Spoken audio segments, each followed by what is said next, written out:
very sad morning. Very sad morning. When this committee, the oldest and most continuous in the Congress, neglects its responsibility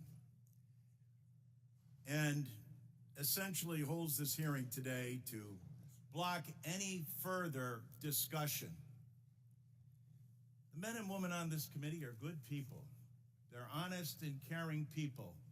And that's why I do not understand why you would relegate this committee to no longer being of significance and resort to saying you will do whatever Elon Musk and Donald Trump tell you to do. Where's the independence of the committee? Where's the legislature? We're an equal branch of government. And you start off with a blather, and yet when they look at the empty seats here, where's Elon Musk? I'm sure he's a genius and is a very credible person because of the wealth he's accumulated. But that does not put him above the law or the responsibility to come before this committee in this Congress. If he's so great, if these plans and all the fraud and abuse that he found are so evident, why isn't he here explaining it? You know why. Because he's out to privatize Social Security. He's been on television the last couple of days talking exactly about Social Security, Medicare, and Medicaid, and what he intends to do. Privatize it. The American people, some of them may have been born at night, but not last night. The world's richest man, fresh off selling Teslas on the South Lawn of the White House, is also trying to juggle a business empire, which is getting hammered on the stock market. Now he's setting his sights on what he has called, quote, Ponzi scheme Social Security. The wage report in entitlement spending, which is which is most of the federal spending is entitlements. That's like the big one to eliminate, because that's the sort of $500 billion, maybe $700 billion a year. Here to talk about it, Kara Swisher, CNN contributor, host of Pivot and On with Kara Swisher. Kara, thanks so much for joining me. I know you've been hanging out at South by Southwest. I have. You've been busy, but it means you're out there hearing what people are saying. And indeed, we mentioned getting hammered by his businesses, but also like... When this committee, the oldest and most continuous in the Congress, neglects its responsibility and essentially holds this hearing today to block any further discussion. The men and women on this committee are good people. They're honest and caring people. And that's why I do not understand why you would relegate this committee to no longer being of significance and resort to saying you will do whatever Elon Musk and Donald Trump tell you to do. Where's the independence of the committee? Where's the legislature? We're an equal branch of government. And you start off with a blather, and yet when they look at the empty seats here, where's Elon Musk? I'm sure he's a genius and is a very credible person because of the wealth he's accumulated. But that does not put him above the law or the responsibility to come before this committee in this Congress. If he's so great, if these plans and all the fraud and abuse that he found are so evident, why isn't he here explaining it? You know why. Because he's out to privatize Social Security. He's been on television the last couple of days talking exactly about Social Security, Medicare, and Medicaid, and what he intends to do. Privatize it. The American people, some of them may have been born at night, but not last night. the world's richest man, fresh off selling Teslas on the south lawn of the White House, is also trying to juggle a business empire, which is getting hammered on the stock market. Now he's setting his sights on what he has called, quote, Ponzi scheme Social Security. The wage report in entitlement spending, which is which is most of the federal spending is entitlements. So that's like the big one to eliminate, because that's the sort of $500 billion, maybe $700 billion a year. Here to talk about it, Kara Swisher, CNN contributor, host of Pivot, and On with Kara Swisher. Kara, thanks so much for joining me. I know you've been hanging out at South by Southwest. I have. You've been busy, so but it means you're out there hearing what people are saying. And Indeed. we mentioned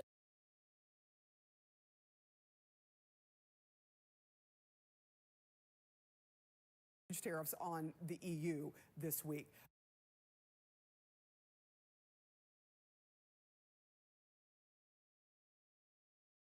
The president now firing back at the retaliation Europe took yesterday. Here is what he just posted. Quote, the European Union has just put a nasty 50% tariff on whiskey. If this tariff is not removed immediately, the U.S. will shortly place a 200% tariff on all wines, champagnes, and alcoholic products coming out of France and other EU-represented countries. CNN's Elena Treen with us right now. We've got this message here. This is the president sort of jumping back at France, who, by the way, was hit with tariffs when he put huge tariffs on the EU this week. What are you hearing? Yeah, look, Sarah, this is actually, I mean, one, not totally unexpected, given if you've listened to what the president has said repeatedly.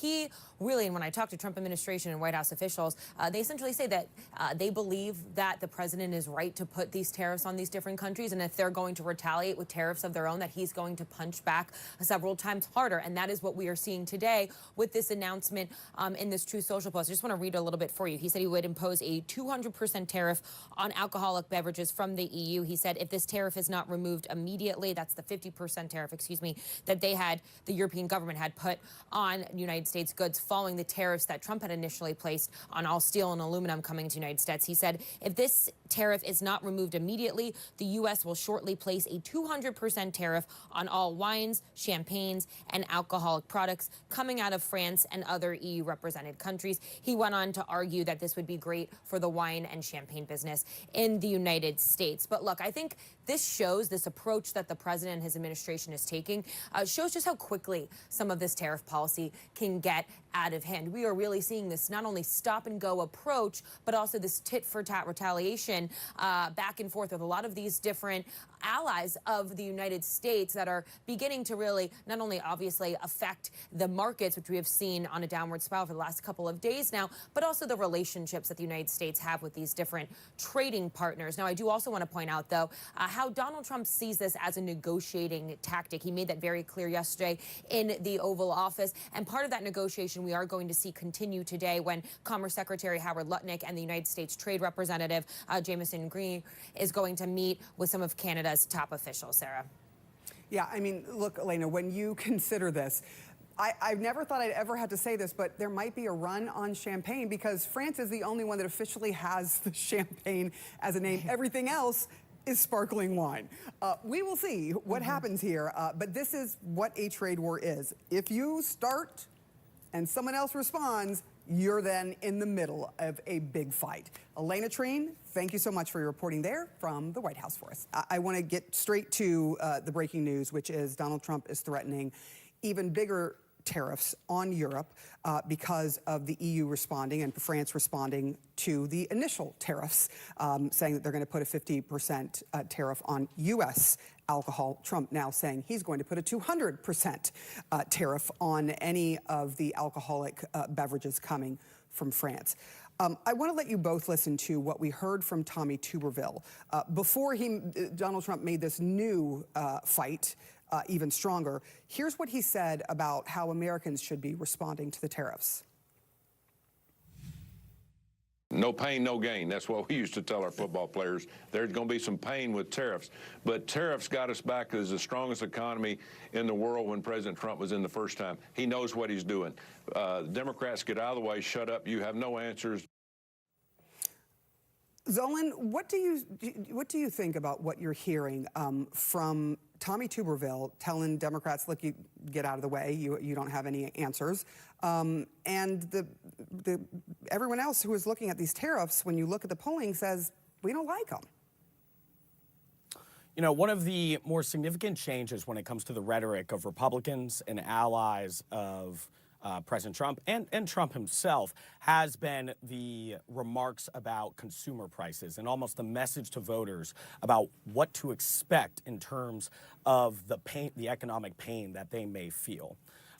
There with Tuberville's remarks, I also hear no pain, no gain. And there's something interesting there. It's almost like you're hearing Republicans continue to tell voters that there may actually trying to almost hedge expectations on the economic frustrations that will come. We know that with this administration that the president has centered in many ways his foreign policy when it comes to the Western Hemisphere as well as Europe around tariff threats. We know that that's going to continue. The thing to watch now moving forward is how do voters respond, especially as the weeks go on and you may see most economists would say consumer prices would go up. As that frustration builds, will voters start to turn that frustration against the administration and against the position of using these tariffs this frequently? I think the thing that we have to watch in the weeks forward as you continue to see these tariff threats are not just the response by different nations, but also how voters respond, including in town halls, which we've seen in recent weeks. Right. The U.S. president as well, focusing on tit-for-tat trade war a short time ago, firing back at the European Union, which yesterday unveiled its response to his tariffs on steel and aluminium. In a social media post, Mr. Trump threatening a massive 200% tariff on wine, champagne, and alcohol from the EU unless it rescinds the 50% tariff it imposed on U.S. spirits yesterday. CNN business and politics correspondent Vanessa Yurkevich is live in New York with the latest. Honestly, what a stunning clapback from the president. I'm just taking a look at some of these spirit firms, alcohol firms, and they're all much lower. I just don't know how much of this we can possibly stomach and, you know, how much of this the markets can actually price in. Vanessa, take us through what we're seeing. Yeah, it's pretty impossible on both sides of the equation here. I mean, the markets right now and investors are really trying to understand sort of two tales of the economy right now. On one hand, you have the president who has ignited a global trade war, as you mentioned, threatening to put a 200% tariff on French wines, champagnes, things that U.S. consumers arguably drink a lot of because the European Union retaliated with their own tariffs on things like whiskey here in the U.S. because of the steel and aluminum tariffs that President Trump put in place. Now, you see markets there digesting that picture down slightly, but at the same time, we are getting good consumer news here in the U.S. Just yesterday, consumer prices fell, and today we got producer prices. That's what producers pay, businesses pay for wholesale items. That fell substantially. And so we're seeing two pictures play out. Lower prices for Americans, but the threat of an escalating trade war that could increase prices for Americans. And you've been seeing markets for really the past 2 weeks now trying to grapple with these two different scenarios that are playing out at the same time. Eventually, they are going to collide, but you can see their markets down just slightly, trying to really digest all of this news that's coming out this morning. Yeah. There's a lot. As you say, markets, companies, CEOs are trying to digest what this ultimately means. And I think there's so much uncertainty. We just don't know which industry is going to be hit next. But Walmart is feeling the heat from the president's tariffs. What can you tell us about how it's impacting? And this is a really important example of how it can hit one of the largest multinationals in the United States.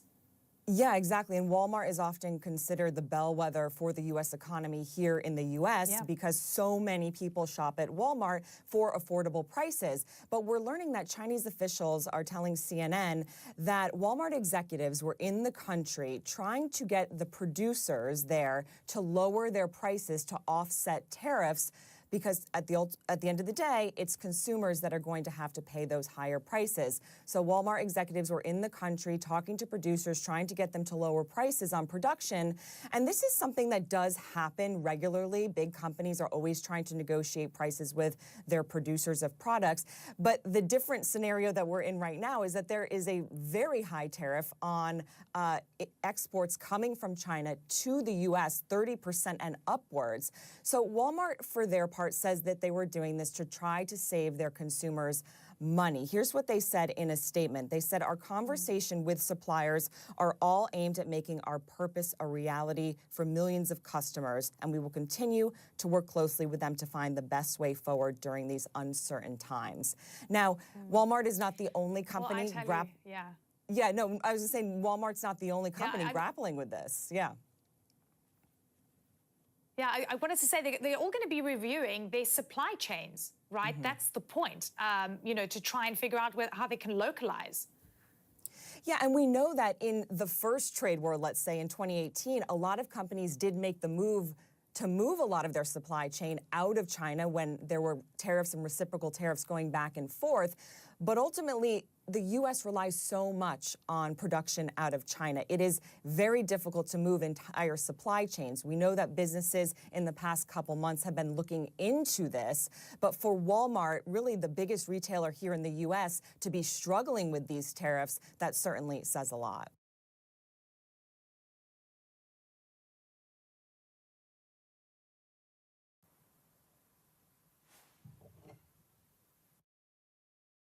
Tariffs on the EU this week. What are you hearing?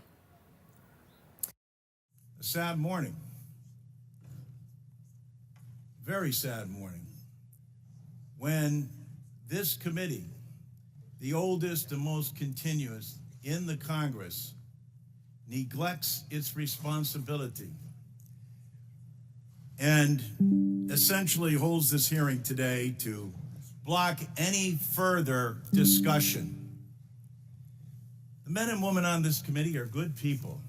They're honest and caring people.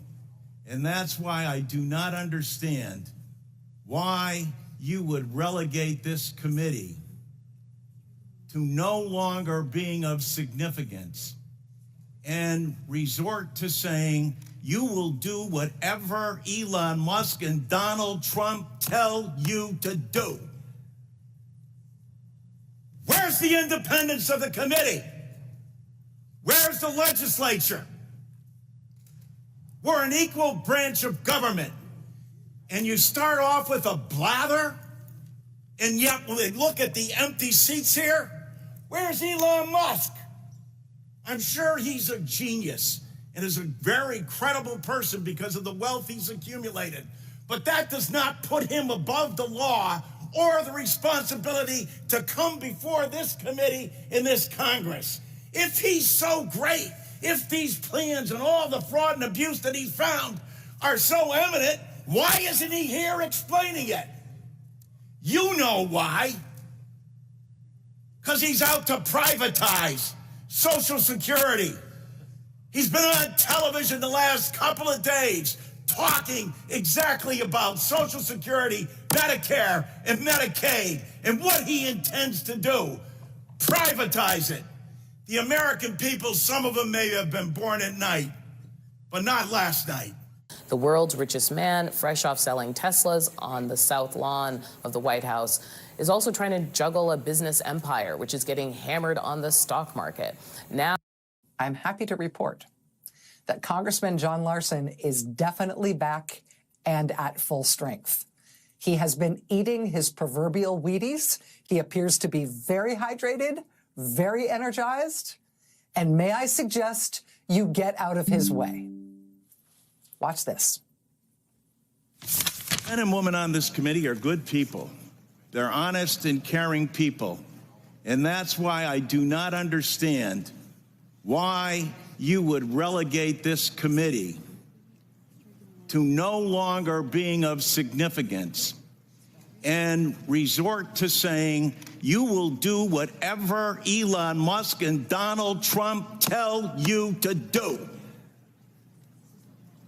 Where's the independence of the committee? Where's the legislature? We're an equal branch of government. And you start off with a blather, and yet look at the empty seats here. Where's Elon Musk? I'm sure he's a genius and is a very credible person because of the wealth he's accumulated. But that does not put him above the law or the responsibility to come before this committee in this Congress. If he's so great, if these plans and all the fraud and abuse that he's found are so evident, why isn't he here explaining it? You know why. Because he's out to privatize Social Security. He's been on television the last couple of days talking exactly about Social Security, Medicare, and Medicaid, and what he intends to do. Privatize it. The American people, some of them may have been born at night, but not last night. People are aware of this. Every single one of your districts. Now you have someone coming in to privatize a system, something you have longed to do going back to 1982, because Elon Musk thinks that this is the best thing to do. President Trump has called Social Security a scam. Elon Musk, as the chairman, as Mr. Neal said, called it a Ponzi scheme. Ask that of the people in your district. Ask that, Mr. Smith, of the more than 198,000 people in your district who rely on Social Security, and you won't even let the person who's planning to privatize it, who's telling the big lie in front of everyone, in bold as he possibly can, saying, this is what we're going to do. The Congress is in our back pocket. We don't even have to come before them and testify, because we control the House, we control the Senate, and we control the presidency. And it's the tyranny of the executive. It's why these resolutions were first adopted back in 1789, because the founding fathers knew that the executive branch does not have total authority over the legislature unless you have a willing party that says, no, we're going to do exactly what you tell us to do, Mr. Musk and Mr. President. It doesn't matter to our constituents. It doesn't matter how much money they are not going to receive. We're not even going to tell them the truth about what's going to happen to them. They administer to over 70 million people in the nation's #1 anti-poverty program for the elderly and children. Shame! Shame! Can't bring people in front of this body? If he's right, if they're so good, if they're so just, why aren't they here telling the American people about it?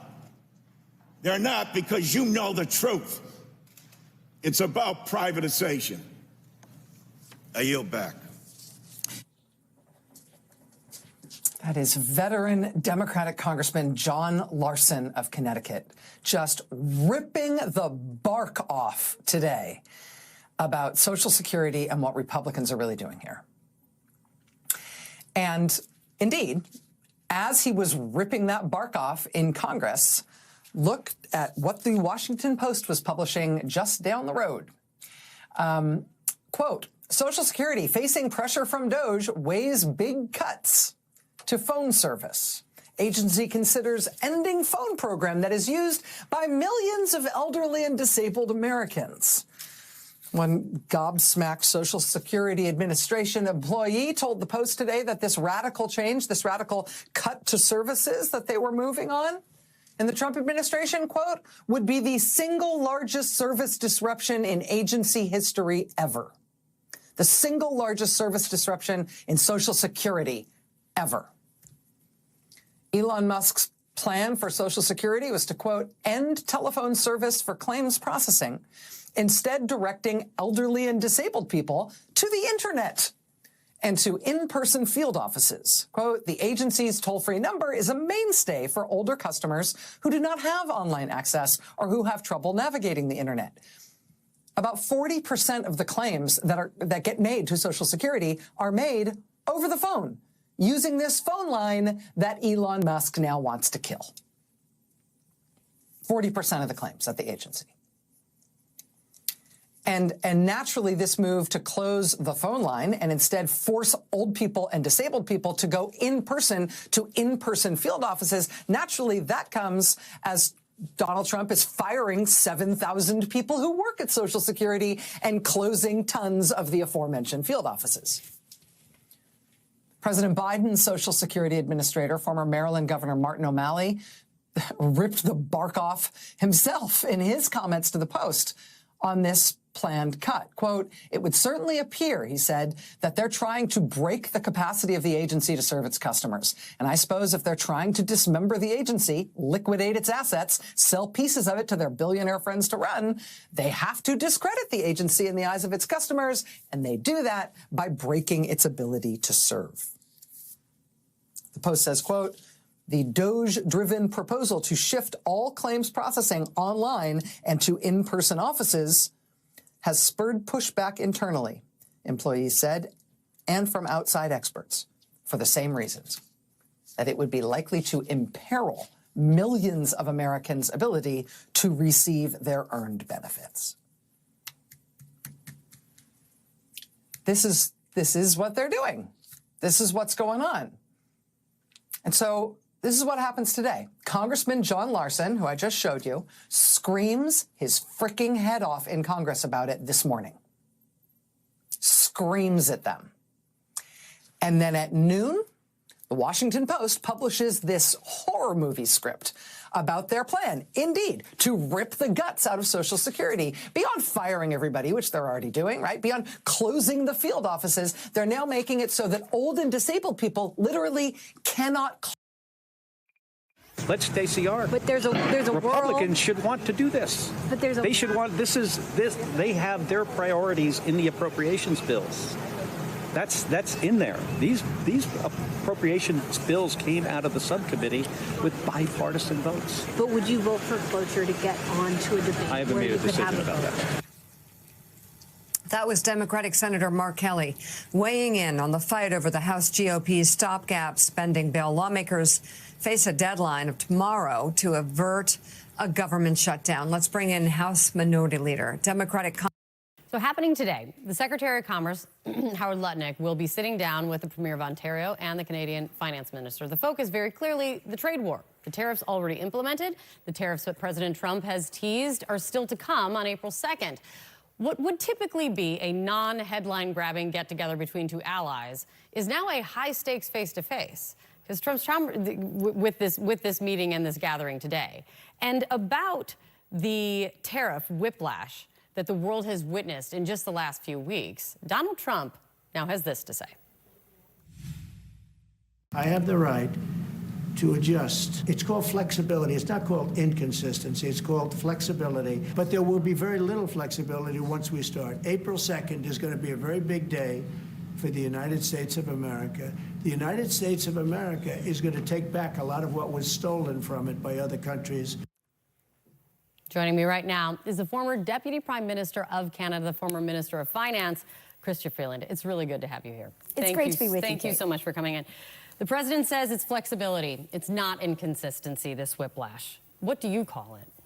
I call it inconsistent whiplash. And what I will say, Kate, is we've just been hearing about the inflation numbers and talking about there being a risk that with the trade war, inflation will go up. It's not a risk.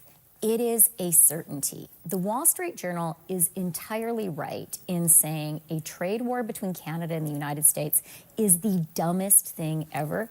It is self-mutilating for the United States.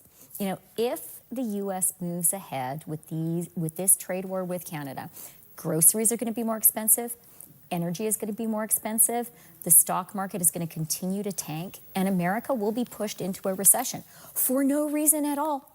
You have a great relationship with us. You know, the relationship between Canada and the United States is balanced and mutually beneficial. It is governed by a trade deal that I negotiated, that President Trump himself said was the best trade deal ever.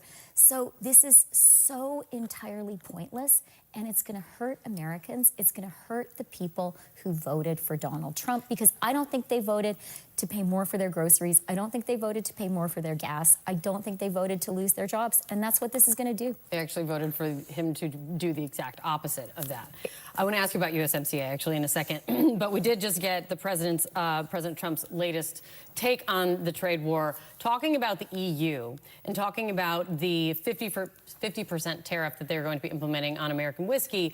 The president now writes, if this tariff is not removed immediately, the U.S. will shortly place a 200% tariff on all wines, champagnes, and alcoholic products coming out of France and other EU-represented countries. This will be great for the wine and champagne business in the United States. I just want to get your reaction to that, because it kind of encapsulates a little bit of what Donald Trump has said, made very clear, which this is reciprocal. You hit us, we hit you. And that's really what's coming April 2nd. But it's not actually reciprocal, because you hit us first. And, you know, from the Canadian perspective, it is just utterly unacceptable.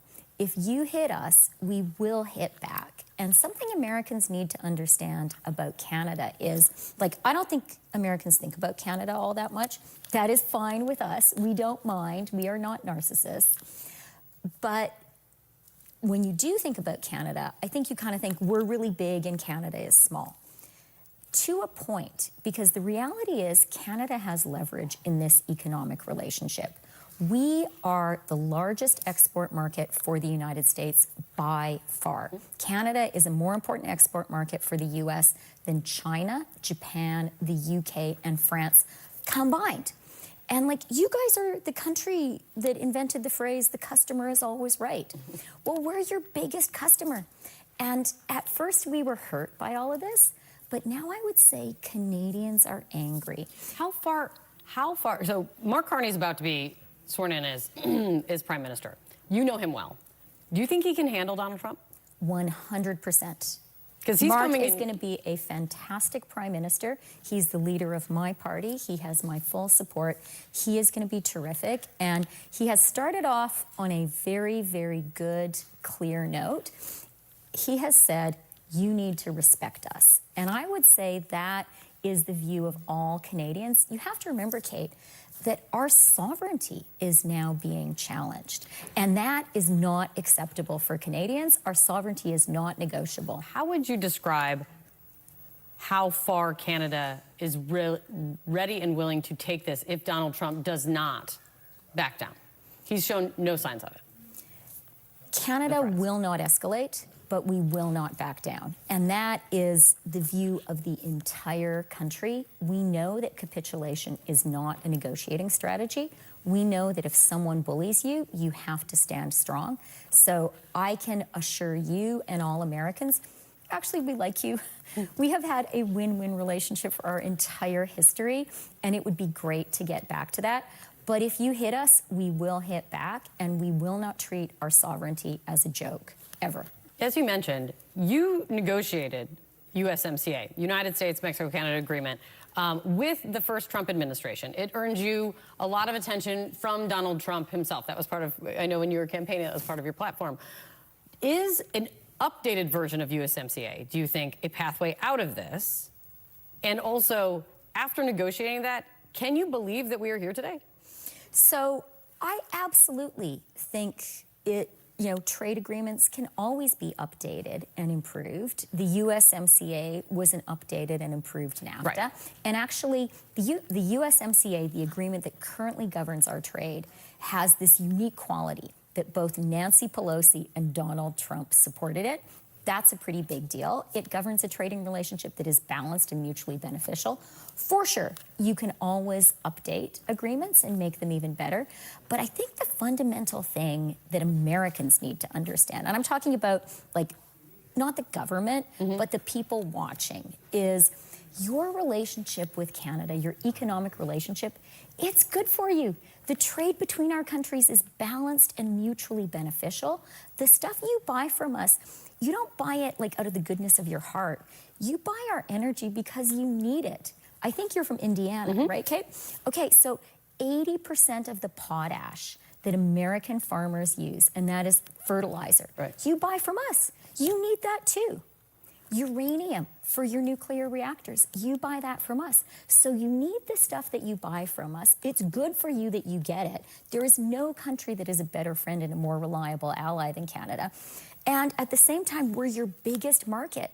So I have to say, like, for us, we agree with the Wall Street Journal. This is a dumb trade war.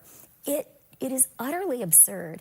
And we don't really understand why you would pick a fight with your best friend who has only ever been a really good partner to you. But if you keep on doing it, we'll just keep on hitting back. I think we can say 3-2, count 3, 2, 1, and see what President Trump is going to, how he will continue, how he's going to respond, and we'll see what happens. But I really appreciate you coming in. Thank you very much. Thank you My pleasure. so much. So let's begin with the latest escalation in President Trump's trade war. Canada's retaliatory tariffs are now in effect. The country has imposed 25% tariffs on $21 billion of U.S. goods. It includes taxes on steel and aluminum, as well as computers, sports equipment, and cast iron products. The new Canadian duties are on top of the 25% counter tariffs that were added to $30 billion worth of U.S. goods on March 4th. Those were in response to tariffs that President Trump eventually pulled back after a severe stock market sell-off 2 days later. The European Union has already announced retaliatory measures set to take effect on April 1st. President Trump was pressed yesterday on his inconsistent approach to these tariffs. There's been a lot of on and off, some inconsistency. There's no inconsistency, only with NBC, which is one of the worst networks on television, by the way. Let me just tell you the inconsistency. I have the right to adjust. And I was called by the automakers, as an example, General Motors, Ford, etc., the big three, the big four, and they asked me to do them a favor. Could I delay it for a period of 4 weeks so that they're not driven into a little bit of a disaster for them? They actually love what I'm doing, but they had a problem. And I'm not like a block that just, I won't delay. It's called flexibility. It's not called inconsistency. It's called flexibility. And I think you want me to be flexible, too. Is flexibility going to be your ongoing view towards? Sure, I'll always have flexibility. But there will be very little flexibility once we start. April 2nd is going to be a very big day for the United States of America. All right, Jonathan Lemire, what are you hearing from inside the White House? The president saying he has the right to adjust if someone picks up the phone and gives him a call and he does a favor for them. But overall, the concept of these tariffs is extremely unpopular, and many presidents have explained why. This is very bad for the U.S. economy. This is very bad ultimately for the American consumer, who will start feeling the pain of these tariffs in many different ways. Yeah, these tariffs are a tax on the American consumer. Let's just be clear about that. And the right word was used there, inconsistent. We have seen over the last 2 weeks how Trump has applied a tariff, taken it off. The auto workers, for instance. He's gone back and forth with Canada and Ontario over the electricity just in the last couple of days. Those in the White House, though, say he is committed to this at least for now. They have been mindful of the stock market. That President Trump, like none of his predecessors before, judges the value of the economy on the stock market. Now, some would say that's not the right way to do it. Many would say that's not the right way to do it. But that is how he does it. They did get a little bit of a break yesterday. The market rebounded a little. A better than expected inflation report helped that. But again, that's backward looking. That doesn't really take into effect everything we're seeing right now. And yesterday, I mean, it is traditional that the Taoiseach of Ireland, the Prime Minister of Ireland, comes right around St. Patrick's Day, and it's usually one of the more jovial foreign leader encounters of any American president's year. That wasn't really the case yesterday. Yes, there were certainly pledges of American and Irish friendship, but right there, sitting next to him, next to the Taoiseach, the president made clear that these tariffs will be taken, and with the EU retaliating, that would cause the U.S. to escalate further. So, Mika, this is not going away anytime soon, despite business leaders registering opposition, and despite, as we're seeing and about to read here, these tariffs being felt by all Americans, including so many who voted for Donald Trump. And Jonathan, just on the politics of this, there's been a lot in the first few weeks of the presidency of Joe Biden's name being brought up, a way of sort of blaming anything from plane crashes to whatever on Biden's horrific economy, which many would argue was a very strong economy that he left for President Trump to work with. But these tariffs, these sit squarely on President Trump. This is a Trump-branded policy. And I think, isn't it clear at this point, most Americans know that Trump became president and he came to town with these tariffs. Yeah, the tariffs are branded Donald Trump. This has nothing to do with President Biden. And to your point, let's be clear. He did inherit, by most metrics, a strong economy. Yes, were prices high? Yes, prices were high. Inflation cooling, but still higher than people would like. But for the most part, the fundamentals of the American economy were strong. The market was roaring. These were most Americans, not all, but most Americans were feeling benefits. And Trump, during the campaign, made the argument that they weren't. He would convince enough Americans that he was right to earn their votes. But now what we've seen since the destabilization of the American economy, that is on Donald Trump, no matter what he might claim. Others tend to agree. The Wall Street Journal editorial board has been sounding the alarm for weeks. They write in part this: GOP House leaders are no doubt trying to protect members in swing districts where Mr. Trump's tariffs are unpopular. But most Americans understand that tariffs are a tax on consumers and businesses. Beyond the MAGA echo chamber, Mr. Trump's tariffs are unpopular. But businesses don't want to challenge them in court because they're afraid of retaliation, nor do Democratic state attorneys general. While House Republicans can run from a vote, they can't hide from voters in 2026 who may not find Mr. Trump's tariffs beautiful, Mika. Well, and then there's this from the New York Times in his latest column entitled "Democracy Dies in Dumbness." Brett Stevens writes in part, "It used to be common knowledge that tariffs are a terrible idea. Americans broadly understood how much tariffs in the 1930s, along with other protectionist and isolationist measures, did to turn a global economic crisis into another world war. 13 successive presidents all but vowed never to repeat those mistakes until Donald Trump. Until him, no U.S. president had been so ignorant of the lessons of history. Until him, no U.S. president had been so incompetent in putting his own ideas into practice." NBC News senior White House correspondent Gabe Gutierrez is joining us from Canada, and our senior business correspondent Christine Roman's here in New York with me. Gabe, key meetings on both sides of the border as this trade war escalates. New threats from President Trump. Where do things stand, and what are we expecting today?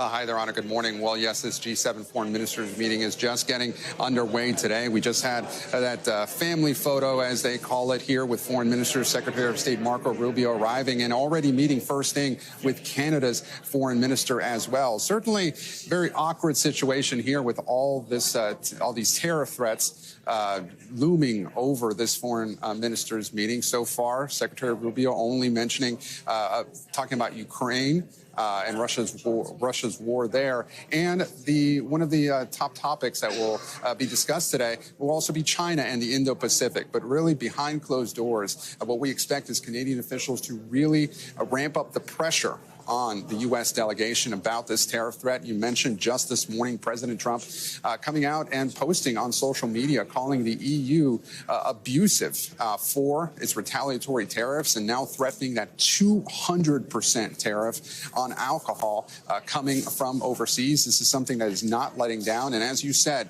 top Canadian officials will also head down to Washington later today to meet with Commerce Secretary Howard Lutnick. So far, we don't have any indication that the White House is backing down from any of this, even though we are hearing from two people familiar with the discussions that there has been some concern about the president's economic council that this. Hi, everybody. I'm Brittany Lewis, a breaking news reporter here at Forbes. Joining me now is my Forbes colleague, Alan Onsman, who's a senior editor and author of the Current Climate newsletter. Alan, thanks so much for joining me. Thanks for having me. U.S. markets have continued to tumble this week. Mr. Elon Musk. Elon Musk, who runs the largest U.S. EV maker, Tesla, right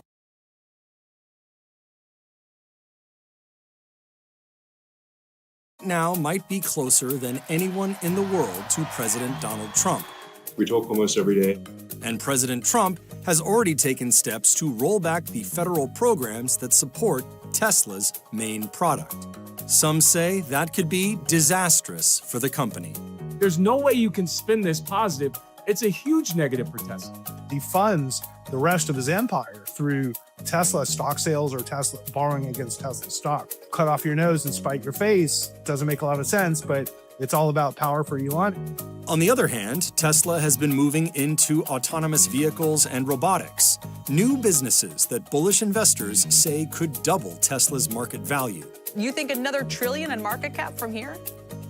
I think the golden goose is autonomous. CNBC dives into the Trump administration's moves on EVs and how they could help or hurt America's largest EV maker and President Trump's right-hand man.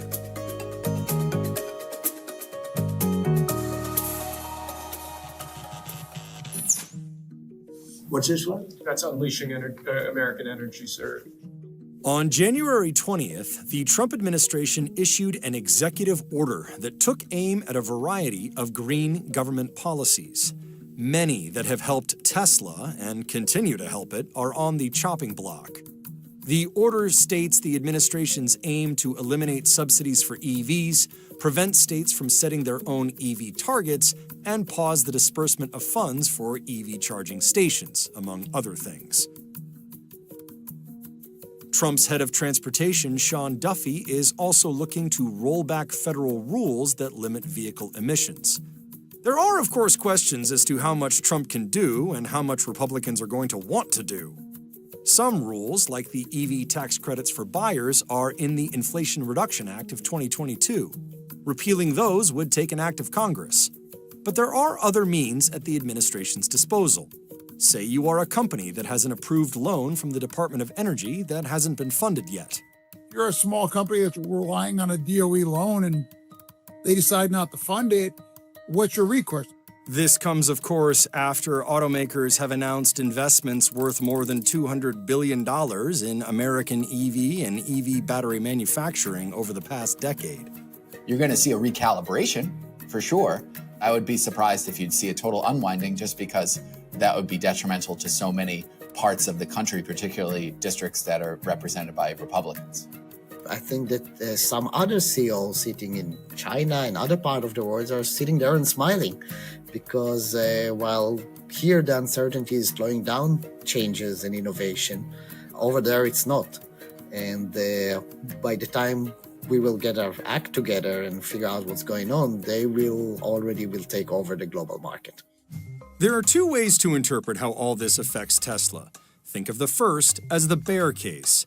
Some people we've talked to say this is ultimately bad for Tesla. Very bad. But some say it could help. Let me go through them each individually.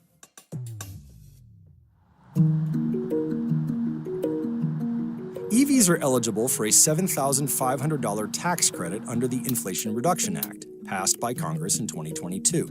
The IRA credits were in fact a continuation of an earlier federal subsidy that was doled out under different criteria. The IRA rules place limitations on which vehicles are eligible for the credit, depending on the circumstances. They have to be assembled in America, and they have to be under a certain price point, among other things. There are ways around the rules. You can still get the credit if you lease rather than purchase an otherwise ineligible car. Elon Musk was reportedly not that fond of the subsidies and said on Twitter, now called X, back in August 2024, take away the subsidies. It will only help Tesla. As of February 2025, at least one variant of every model Tesla sells is eligible, more than any other automaker. If Congress cuts the EV tax credits, Musk's prediction might prove true, at least in the short term. Tesla has the largest U.S. market share, but data indicates sales have dropped and rivals are encroaching on its territory. Tesla's the only one making money. They can they can afford to incentivize sales and cut costs. The only one in scale and scope that could profitably make a car at $35,000 is Tesla. Gives them that much more of an advantage. That's why I've always viewed it. You pull the EV tax credits, negative for the industry for EVs, positive for Teslas. But over the long term, overall declining demand for EVs could be costly for Tesla as well. The current volatility the car maker is experiencing isn't helping either. You think that you want to play some sort of long game and legacy OEMs will see what's going on in Washington and move away from EVs. That is bullish for Tesla to continue to dominate a small section of the market that's buying EVs. What would be more bullish for Tesla is if more people bought EVs. Right now, I think they're 9-10% of the market. If we got that number to 20-25%, Tesla, sure, they might lose market share, but that's a lot more units that Tesla will be selling. The president threatening even more tariffs, and that's against warnings about a Trump recession. We have seen the retaliation continue. That's why it's called a trade war. And these are countries that we usually do not approach anything like an economic war with, let alone real wars. We are talking about longstanding American allies. Today, the news from Canada and the EU, billions of dollars of new tariffs, ranging from textiles, water heaters, beef, bourbon, many key American products. The impacts are immediate. The stock market continues a volatility that is driven by, partly at least, these Trump moves. We've seen that as almost a uniform opinion, and I'm going to show you some Wall Street Journal and other reporting on that in a moment. But today, in the last few hours, stocks are mostly flat. That comes, though, after a 10% slide, which the markets have not regained. Business leaders say that even if you were open-minded to some of what Trump wants to do, what the goals may be, this has been confusing, incompetent, and at times downright chaotic. And a top Trump aide who's been running point on this stuff, the Commerce Secretary, when asked about whether we could be heading into a recession and whether all of this would be worth it, he gave an answer that was as astounding for its economic claim as it is for its political tone-deaf positioning. Take a look. Will these policies be worth it if they lead to a recession, even a short-term recession? These policies are the most important thing America has ever had. So it is worth it. It is worth it. Quote, it is worth it. That is what a gaffe looks like in real time. Number one, from Donald Trump on down, not even the supporters of this trade war, this tariff policy, claim that they want to dive into a recession. You think about what America's been through from pandemic on and inflation on. No one in this last election cycle was asking for policies that would increase the odds of recession. The fact that I even have to say that as a partial fact check or context about what a U.S. official in charge of the economy is saying is itself wild. But second, politically, we've never seen this attitude towards a potential recession.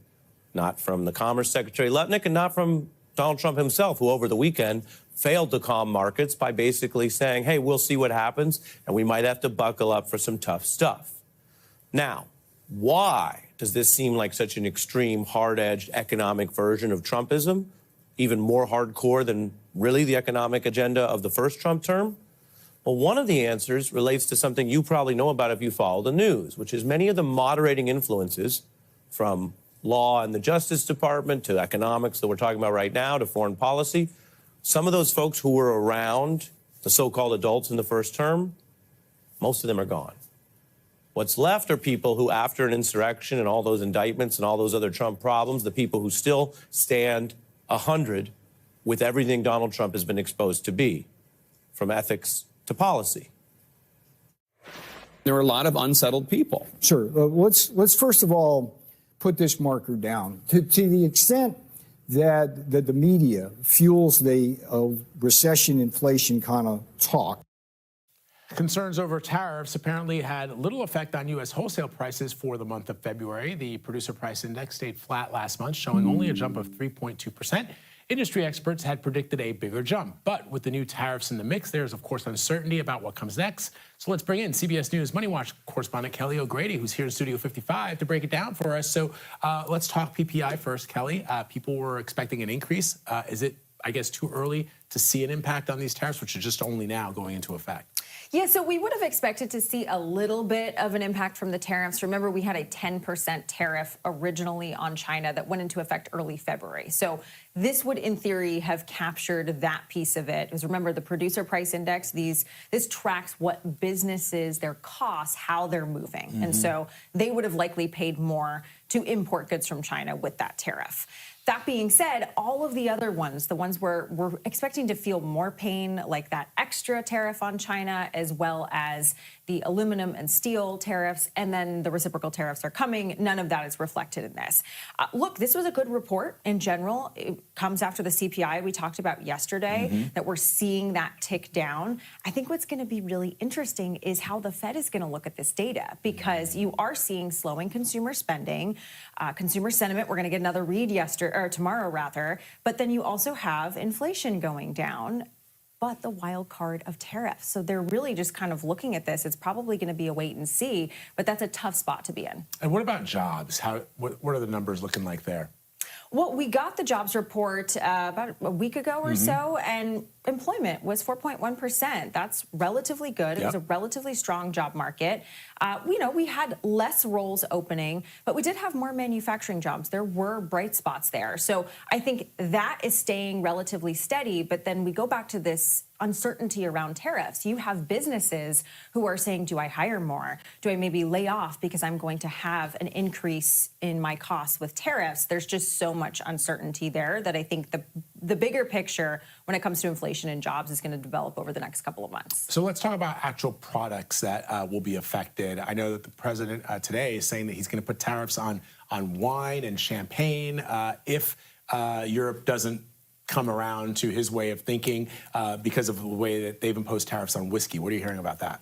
Right. So this is, if you don't take off the whiskey tariff, then the president is going to impose a 200% tariff on the wine that is coming. It seems like such an arbitrary number. It's like, very high. It's like a Dr. Evil number. Like, what is a high number that will make the press write about it and will get me on television talking about it? How about 200? Let's go with that. To be fair, we saw him do this with Ontario, Canada, earlier this week, where he said, I'm going to go 50% on aluminum and steel if you don't back down on your electricity tariff. And they did actually walk that back. In fact, they're meeting today. So this is interesting. I actually spoke to my best friend who runs a small business wine shop last night, and we were talking about tariffs. And she said, look, we are already dealing with slowing consumption. People are not drinking as much alcohol as before. And I'm on a little bit of a dry spell. Okay, so, I'm not. These tariffs aren't going to affect me. I'm doing my part, Vlad. Okay, I'm drinking. But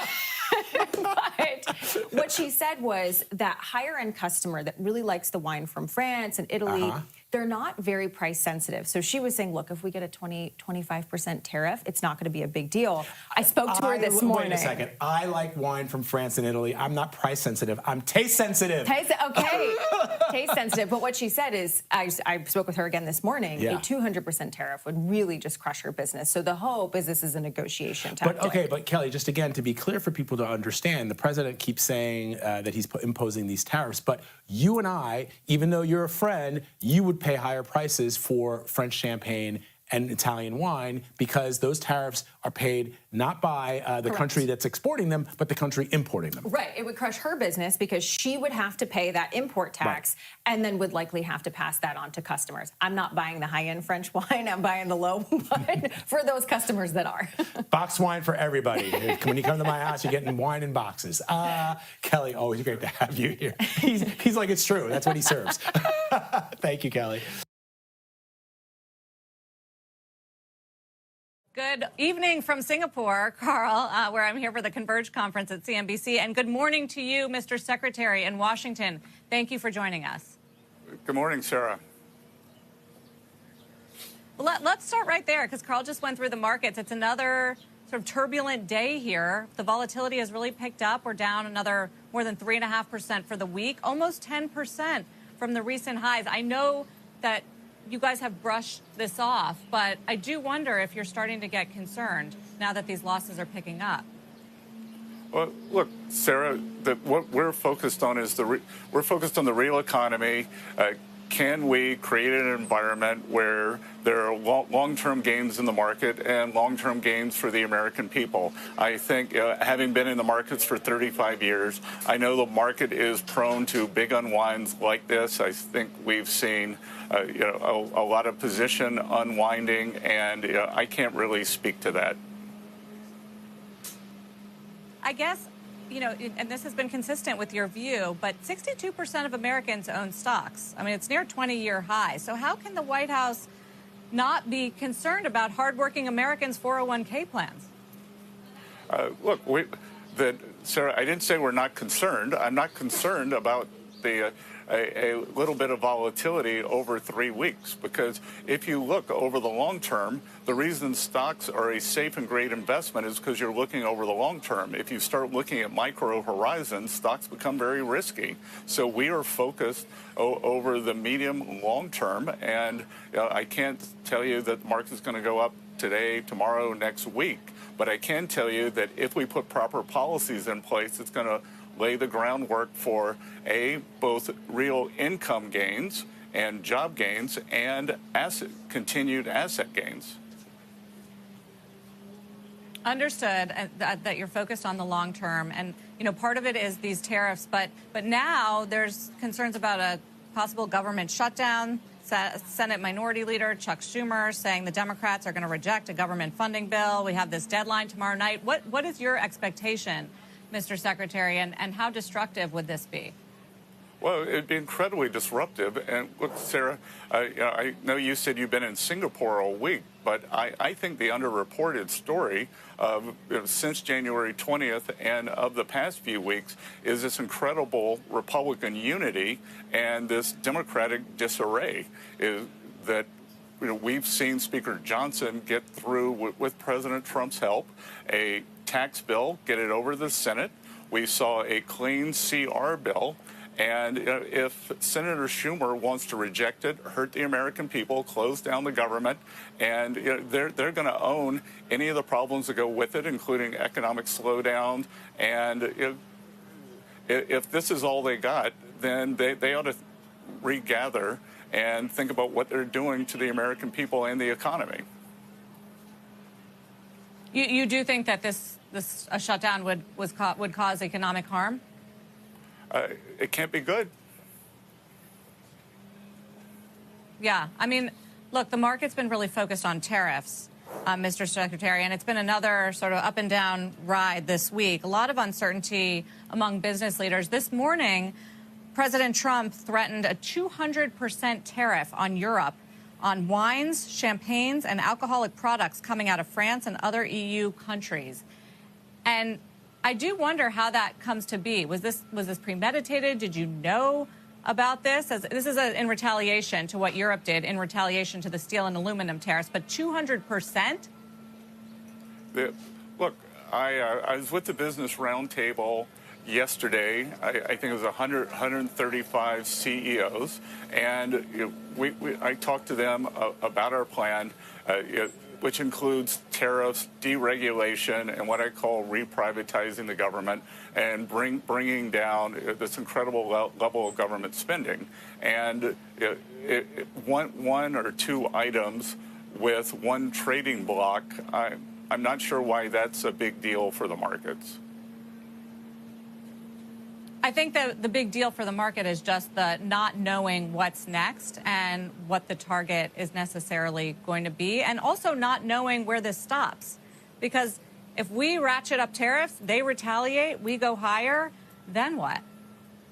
Well, look, sir, it could go the other way, too. Look, that's the nature of these reciprocal tariffs, that all President Trump is asking is for countries to take theirs off. So we have identified some strategic industries, the steel, aluminum, likely autos, but everything else is up for grabs, and that's going to be a decision that's made by our trading partners. Yeah, that was one of my questions, which is how these tariffs come off if that is ultimately the goal? Because it feels like once they go on, it just gets out of control from there. Well, again, that's a decision by our trading partners if they want to ratchet things up. And I could tell you, as somebody who's studied the history of this, it is the surplus country that takes the greatest hit. We have a big trade deficit with these countries. So in the event that there's a back and forth with tariffs, I would counsel these government leaders that they are on the losing side of this argument economically.